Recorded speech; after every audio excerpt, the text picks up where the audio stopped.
Hello అండి అందరికీ. నేను రెగ్యులర్గా మార్నింగ్ టైం ఏబీసీ జ్యూస్ అంటే యాపిల్, క్యారెట్, బీట్రూట్ ఈ మూడిటితో ఒక జ్యూస్ ప్రిపేర్ చేసుకుంటున్నానని చెప్పాను కదండి. సో అది మనం తాగిస్తాం కదా, అంటే డైరెక్ట్గా తాగేసేయచ్చు, లేకపోతే వడకట్టుకొని కూడా తాగొచ్చు అనమాట. సో నేనైతే రెగ్యులర్గా వడకట్టేస్తున్నాను, ఎందుకంటే ఇలా వడకట్టేయడం వల్ల పిల్లలు కూడా దాన్ని ఇష్టంగా తాగుతున్నారు. సో ఇంకా వడకట్టేసిన ఆ పల్పుని మనం పాడేయకుండా చక్కగా ఇలా చపాతీ ముద్దలో కానివ్వండి, దోశ బ్యాటర్లో కానివ్వండి కలిపేసుకుంటే పిల్లలు దాన్ని కూడా ఇష్టంగా తింటారనమాట. అండ్ చపాతీలు కూడా చాలా స్మూత్గా వస్తాయి, చాలా బాగుంటాయి, మెత్తగా వస్తాయి అనమాట.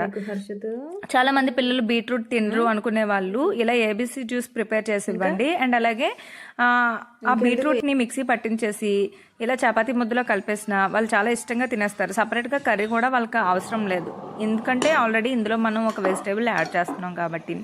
సో నేను ఇలాగా పిల్లలకి చేసి పెట్టేశాను, మీరు కూడా కుదిరితే చేయండి. ఇదండి వాళ్ళ నా వీడియో, నచ్చితే లైక్ చేయండి.